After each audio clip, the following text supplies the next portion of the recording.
খবৰ কেনেকুৱা? सबसे बेसी खबर कार ভাল? नाहरकटिया, डिब्रुगढ़, खोवाং, साबुआ, लाहौल कार ভাল सबसे खबर? डिब्रुगढ़ ने दुलियाजान, नाहरकटिया, खोवां, टिंखং, साबुआ, लाहौल सबरे खबर ভাল। सबसे बेसी भोटत কোন জিকিব এবাৰ? সবে জিকাব? পাক্কা? ঠিক আছে, মোৰ লগত সকলোৱে কব, ভাৰত মাতা কি, ভাৰত মাতা কি। নৰেন্দ্ৰ মোদী, নীতিন নবীন, অমিত শাহ, দিলীপ শইকীয়া, সৰ্বানন্দ সোণোৱাল জিকিব, গোটেই কেইটা পাক্কা জিকিব। আজিৰ সভাত আমাৰ মাজত উপস্থিত আমাৰ ৰাষ্ট্ৰীয় সভাপতি নীতিন নবীন ডাঙৰীয়া, আমাৰ ৰাজ্যিক সভাপতি দিলীপ শইকীয়া ডাঙৰীয়া, সকলোৰে আদৰৰ আৰু সন্মানৰ সৰ্বানন্দ সোণোৱাল ডাঙৰীয়া, আমাৰ প্ৰভাৰী হৰিশ দ্বিবেদী ডাঙৰীয়া, বৈজয়ন্তজয় পাণ্ডা ডাঙৰীয়া আৰু আমাৰ মন্ত্ৰীসকল, দলৰ নেতৃবৃন্দ, আইমাতৃসকল, যুৱক যুৱতী, বন্ধু বান্ধৱীসকল আৰু আমাৰ পিষ্টা প্ৰমুখসকল, আজি আমি ইয়াত সকলোৱে আমাৰ ৰাষ্ট্ৰীয় সভাপতি নীতিন নবীন ডাঙৰীয়াৰ মাৰ্গদৰ্শন লবলৈ আমি ইয়াত উপস্থিত হৈছো। আপোনালোকে চিন্তা কৰি চাওক, যিখন আসনত অটল বিহাৰী বাজপেয়ী বহিছিল, যিখন আসনত লালকৃষ্ণ আদৱানী বহিছিল, যিখন আসনত অমিত শ্বাহজী বহিছিল, আজি 45 বছৰৰ সাধাৰণ ঘৰৰ পৰা অহা এজন যুৱ নেতাক ভাৰতীয় জনতা পাৰ্টীয়ে ৰাষ্ট্ৰীয় সভাপতি পাতিছে। সকলোৱে থিয় হৈ নীতিন নবীন ডাঙৰীয়াক আপোনালোকে সম্ভাষণ জনাব। নীতিন নবীন, নীতিন নবীন, নীতিন নবীন। আমি সঁচাকৈয়ে গৌৰৱ অনুভৱ কৰো যে আজি ৰাষ্ট্ৰীয় সভাপতিৰ দায়িত্ব লৈ নীতিন নবীন ডাঙৰীয়াই অসমলৈ, এয়া তেখেতৰ দ্বিতীয় ভ্ৰমণ আৰু মই অত্যন্ত আনন্দিত যে আজি পিষ্টা প্ৰমুখৰ বৈঠক লবলৈ নীতিন নবীন ডাঙৰীয়া স্বয়ং আমাৰ ডিব্ৰুগড়ত আহি উপস্থিত হৈছে। माननीय नितिन जी, डिब्रूगढ़ में हम हमेशा चुनाव जीतता हूं। हमारा यहाँ 6 कॉन्स्टिट्यूएंसी है। इस बार मैं विश्वास करता हूं हजारों वोट से हम सारे कॉन्स्टिट्यूएंसी जीतने वाला हूं। जीतेगा कि नहीं जीतेगा? पक्का जीतेगा और सचमुच जीतेगा। पूरा जिकिब নহয় एकदम। আজি ৰাতিপুৱা আমি ইয়াতে কেইটাত আহিছো? বহুত সোনকালে আহিছো। মোক বিমলে কৈ আছে যে দাদা ইমান দেৰিলৈকে ৰখিছে। মই বোলো আৰু আধা ঘণ্টা সকলোৱে ৰখি যাব, কাৰণ আমি নীতিনজীৰ পৰা তেওঁৰ মাৰ্গদৰ্শন ল'ব লাগিব। মই বহুত কথা নকওঁ, কাৰণ কথা আমি যিমান কম মানুহে বিশ্বাস নকৰিব, কিন্তু যেতিয়া মানুহে কাম দেখিব তেতিয়া মানুহে বিশ্বাস কৰিবলৈ বাধ্য হ'ব। যেতিয়া যোৰহাটৰ পৰা ডিব্ৰুগড়লৈ নেশ্যনেল হাইৱে হৈছিলে, গাড়ী যোৱা নাছিলে, সকলো যোৱা নাছিলে, মই যদি ক'লোহেঁতেন ৰাস্তাটো এতিয়া হৈ গ'ল, কোনেও বিশ্বাস নকৰিব, যোনে যোনে ৰাস্তাত নাযাব। কিন্তু যেতিয়া মৰাণত আহি এৰোপ্লেন নামি গ'ল, তেতিয়া সকলোৱে বিশ্বাস কৰিলে যে আমাৰ আজি অসমত পৰিৱৰ্তন হৈছে। আমি কথাৰে নহয়, যোৱা 5টা বছৰত কামেৰে আৰু যোৱা 10টা বছৰত সেৱাৰে আমি অসমৰ মানুহক তেওঁলোকৰ চৰণত প্ৰণাম কৰি আমি ৰাজ্যৰ উন্নতিৰ বাবে কাম কৰাৰ প্ৰচেষ্টা কৰিছিলোঁ। সৰ্বানন্দ সোণোৱাল ডাঙৰীয়া মুখ্যমন্ত্ৰী হৈছিলে। কোভিডৰ বিভীষিকাই সমগ্ৰ মানৱ জাতিক গ্ৰাস কৰিছিলে আৰু যেতিয়া কোভিডৰ সময়ত কংগ্ৰেছৰ মানুহবিলাক গাঁতত সোমাই আছিল, তেতিয়া আমি আইচুৱে ঘূৰি অসমৰ মানুহক সেৱা কৰিবলৈ যত্ন কৰিছিলোঁ। আমাৰ চৰকাৰ দ্বিতীয়বাৰলৈ আহিছিলে। আমি ৰাজ্যৰ যুৱক শক্তিক প্ৰতিশ্ৰুতি দিছিলোঁ যে আমি আপোনালোকক 1 লাখ ল'ৰা ছোৱালীক চাকৰি দিম, কিন্তু আমি 1 লাখত থমকি নৰলো। 1,60,000 যুৱক যুৱতীক আজি আমি চৰকাৰী চাকৰি দিলো। আমাৰ ৰাজ্যৰ বিকাশ, পৰিচয়, অস্তিত্ব ই আমাৰ জীৱন পণ আছিলে। আমাৰ চৰকাৰৰ দিনত চৰাইদেউ মৈদামে বিশ্ব ঐতিহ্যৰ স্বীকৃতি পালে। আমাৰ চিৰচেনেহী ভাষা জননী অসমীয়াই ধ্ৰুপদী ভাষাৰ মৰ্যাদা পালে।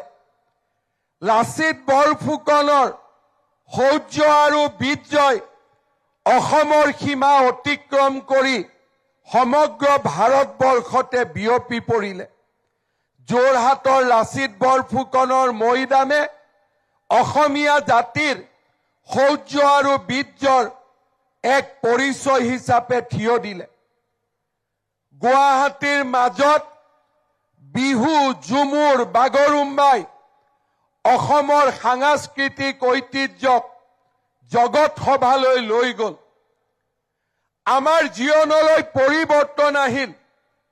বগীবিলৰ দলং হ'ল, ধলা শদিয়াৰ দলং হ'ল, মাজুলী যোৰহাটৰ দলঙৰ কাম আৰম্ভ হ'ল, কলিয়াবৰৰ দলঙত দ্বিতীয়খন দলং নিৰ্মাণ হ'ল আৰু এতিয়া কাজিৰঙাৰ ওপৰত 36 কিলোমিটাৰৰ এলিভেটৰ আৰু সমগ্ৰ পৃথিৱীৰ ভিতৰতে দ্বিতীয় সুৰংগ গহপুৰ আৰু নুমলীগড়ক সংযোগ কৰি আমাৰ এইখন অসমত আজি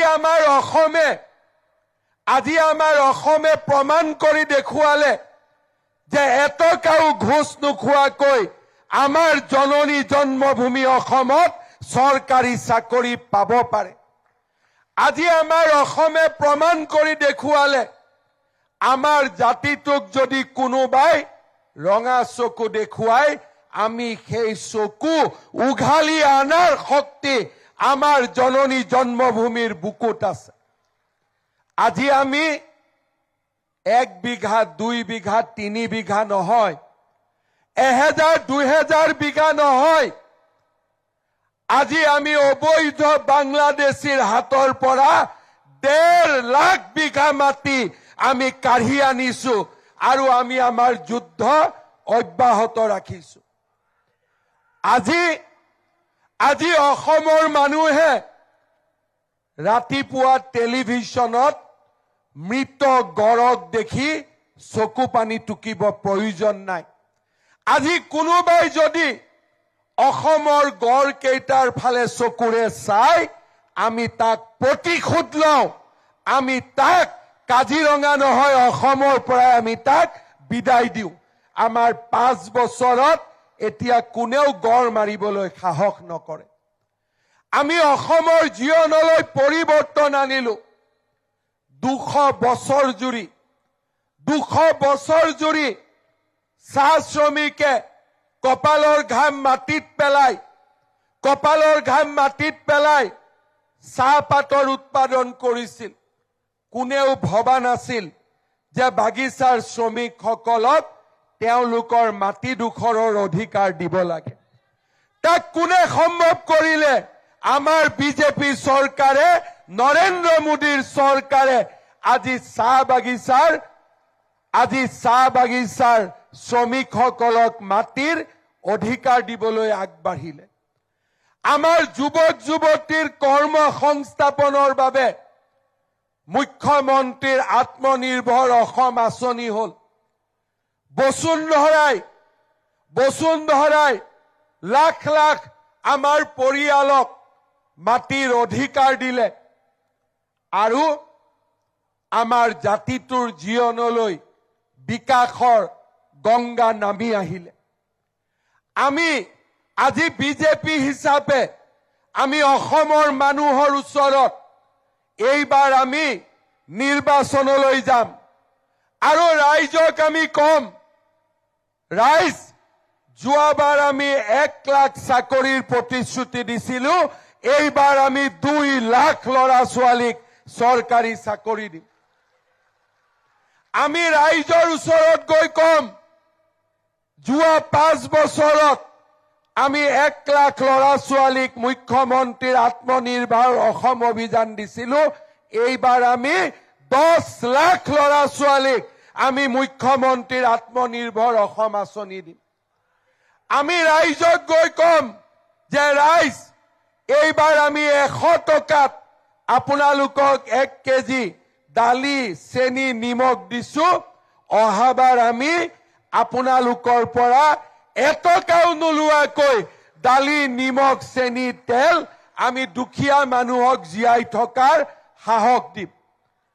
আমি ৰাইজক কম যে অসমৰ 20 লাখ বিঘা মাটি অবৈধ বাংলাদেশীয়ে বেদখল কৰি ৰাখিছে। যোৱা 5 বছৰত আমি 1.5 লাখ বিঘা মাটি বাংলাদেশীৰ পৰা উদ্ধাৰ কৰিলো, এইবাৰ আমি 5 লাখ বিঘা মাটি বাংলাদেশীৰ কবলৰ পৰা আমি মুক্ত কৰিম। আমি এখন নতুন অসম নিৰ্মাণৰ বাবে আমি যুঁজিম। আমি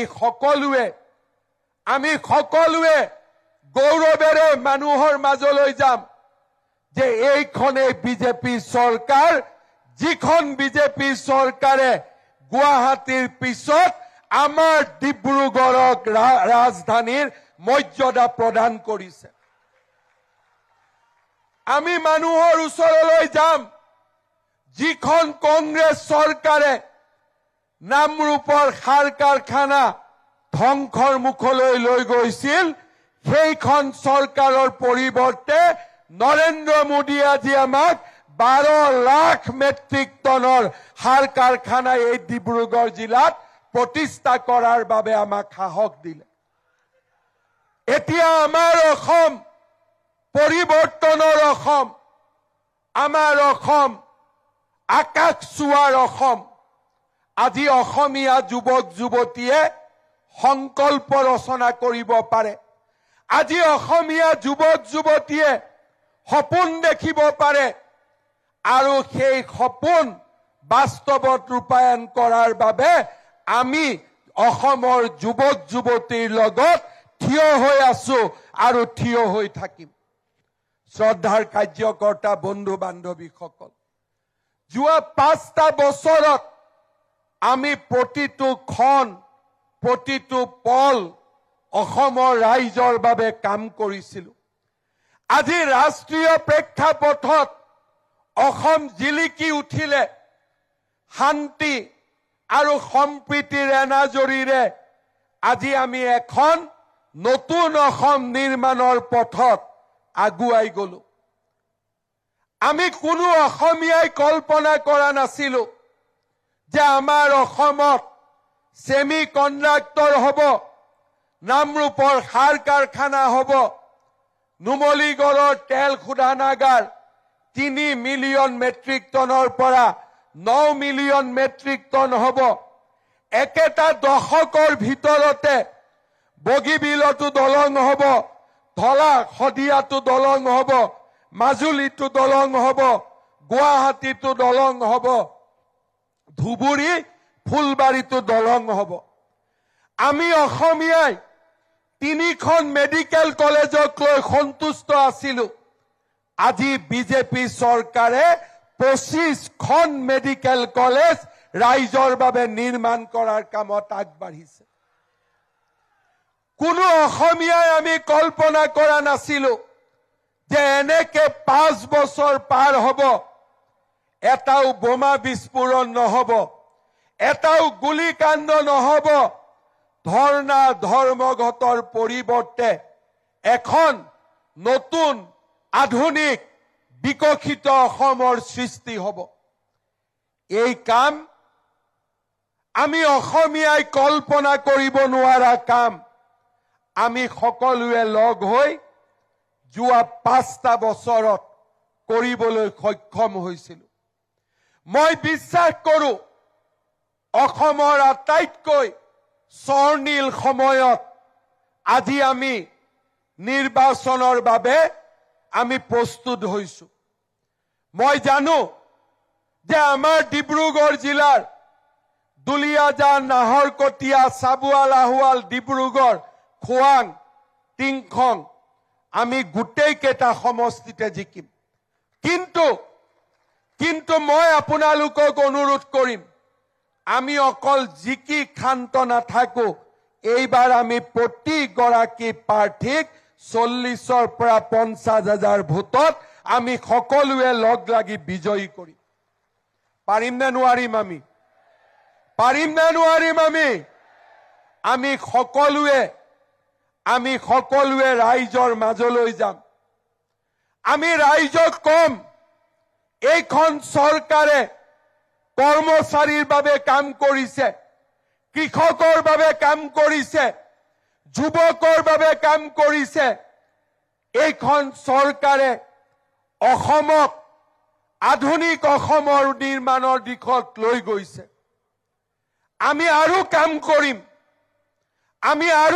কৰিম।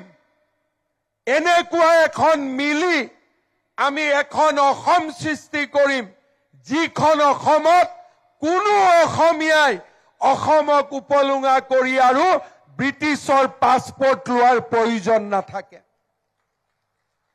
আমি কাৰ পাছপোৰ্ট ল'ম? অসমৰ ল'ম, ভাৰতৰ পাছপোৰ্ট ল'ম। আমি বিদেশী ৰাষ্ট্ৰৰ আৰু পাছপোৰ্ট নলওঁ, কাৰণ সেই বিদেশী ৰাষ্ট্ৰখনকো উন্নয়নেৰে আমি পৰাজিত কৰিম। আজি যেতিয়া কংগ্ৰেছৰ কোনোবা সভাপতিৰ ল'ৰা ছোৱালীয়ে অসমক উপলুঙা কৰি ভাৰতীয় পাছপোৰ্ট ঘূৰাই দি ব্ৰিটিছৰ পাছপোৰ্ট লয়, মই এটাই কম, আৰু 10টা বছৰ ৰখক, নৰেন্দ্ৰ মোদীৰ নেতৃত্বত ইংৰাজে ভাৰতৰ পাছপোৰ্ট বিচাৰিব, ভাৰত বিশ্বগুৰু হ'ব। আমি ভাৰতক পৰিৱৰ্তন কৰিম। মানুহে কব ইংৰাজী পাছপোৰ্টৰ দাম নাই, আমাক ভাৰতৰ পাছপোৰ্ট লাগে। আমি ব্ৰিটেইনত থাকিব নোখোজো, আমি ডিব্ৰুগড়ত থাকিব খোজো, আমি গুৱাহাটীত থাকিব খোজো, আমি যোৰহাটত থাকিব খোজো। আৰু মই বিশ্বাস কৰো আৰু 10টা বছৰ যদি আমি অসমক এনেকৈ ৰাখিব পাৰো, কোনো বাংলাদেশী অসমত সোমাব আৰু হিম্মতো নকৰিব। কোনেও আমাৰ ফালে ৰঙা চকু দেখুৱাব নোৱাৰিব। আৰু আমি অসমীয়াই বিশ্ব বিজয় কৰিম। ভাৰতৰ ভিতৰতে আমি অসমত সৰ্বশ্ৰেষ্ঠ ৰাজ্যলৈ ৰূপান্তৰ কৰিম। আৰু সেই সংকল্পৰে আজি আমি উভতি যাম। আমি এখন আধুনিক অসম, এখন নতুন অসমৰ নিৰ্মাণৰ সংকল্প ল'ম। আৰু মই কথা দিছো আপোনালোকক, অহাবাৰ প্ৰতিগৰাকী পিষ্টা প্ৰমুখ আৰু বুথৰ কাৰ্যকৰ্তাৰ দায়িত্ব হিমন্ত বিশ্ব শৰ্মাই ল'ব। আপোনালোকৰ দায়িত্ব হিমন্ত বিশ্ব শৰ্মাই ল'ব। আপোনালোকৰ লগত সুখৰ সময়ত, দুখৰ সময়ত আমি একেলগে থিয় হৈ থাকিম আৰু আমি একেলগে বিজেপিকো নিৰ্মাণ কৰিম, আমি অসমকো নিৰ্মাণ কৰিম। আৰু আমি ভাৰতক বিশ্বগুৰু, আমি অসমে বৰঙণি আগবঢ়াম। মই আপোনালোকক অনুৰোধ কৰিম, যেতিয়া নীতিন নবীন ডাঙৰীয়াই ভাষণ দিব আমি সকলোৱে লগ হৈ তেওঁক আশ্বস্ত কৰিম যে 5খন ৰাজ্যৰ ইলেকশ্যন আছে পণ্ডিচেৰী তামিলনাডু কেৰালা পশ্চিমবংগ অসম আমি নীতিন নবীন ডাঙৰীয়াক কম আপুনি অসমৰ চিন্তা নকৰিব বাকি 4খনত বিজেপি জিকক অসমত আমি বিজেপিক জিকাই আপোনাক উপহাৰ দিম পাৰিম না নোৱাৰিম আমি কি বিচাৰিছো এইবাৰ অসমৰ লগত বিজেপি পশ্চিমবংগটো জিকিব লাগিব কাৰণ বাংলাদেশী সোমোৱা ৰাস্তা আমি অসমত বন্ধ কৰিম কিন্তু পশ্চিমবংগত যদি বন্ধ কৰিব নোৱাৰো বাংলাদেশী পশ্চিমবংগেদি সোমাই আকৌ অসম পাব সেই কাৰণে এইবাৰ আমি অকল অসমতে নিজিকো অসমৰ লগতে আমি পশ্চিমবংগ কেৰালা পণ্ডিচেৰী আৰু আমি তামিলনাডুতো আমি ইলেকশ্যন জিকিম মোদীজী আৰু নীতিন নবীন ডাঙৰীয়াৰ নেতৃত্বত আৰু সেই কাৰণে আজি ডিব্ৰুগড় নাহৰকটীয়া লাহুৱা চাবুৱাল টিংখং খোৱাং দুলিয়াজান আমি সকলো পৃষ্ঠা প্ৰমুখে নীতিন নবীন ডাঙৰীয়াক আশ্বস্ত কৰিম ইলেকশ্যনলৈকে ডিক্লেয়াৰ হ'বৰ কাৰণে আৰু 15 দিন আছে ইলেকশ্যন বিহুৰ আগত হোৱাৰ সম্ভাৱনা আছে এইকেইটা দিন বিধায়কে কি কৰিব নকৰিব আমি নাজানো কিন্তু আমি আমাৰ জীৱনৰ এই গোটেই কেইটা সময় অহা 45 দিন আমি বিজেপিক দিম অসম মাতৃক দিম আমি ভাৰত মাতৃক দিম আমি ঘৰে ঘৰে যাম চৰকাৰৰ কথা কম মোদীজীৰ কথা কম আৰু আমি ডিব্ৰুগড় জিলাৰ 6টা সমষ্টিতে বিজেপিক বিজয়ী কৰিম আমি সেই সংকল্পৰে আমি 45টা দিন আমি কাম কৰিম পাৰিম নে নোৱাৰিম আমি কাম কৰিব সকলোৰে মনত বিশ্বাস আছে নে নাই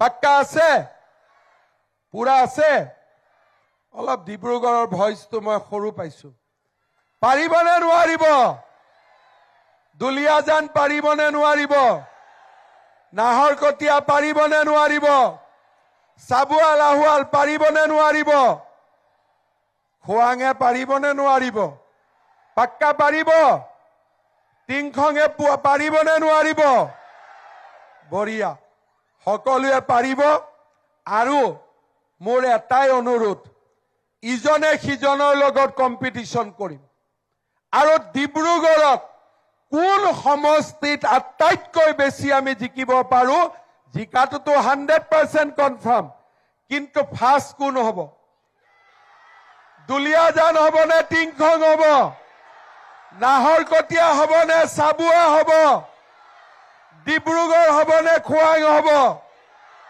মই ইলেকশ্যনৰ দিনাখন ৰিজাল্ট দিওঁতে চাই থাকিম কোন ফাৰ্ষ্ট হ'ব ঠিক আছে আৰু যোনটো সিটত ফাৰ্ষ্ট হ'ব ইলেকশ্যন জিকি আমি সেইটো সিটতে প্ৰথম আহিম হ'ব মোৰ লগত একেলগে ক'ব ভাৰত মাতা কি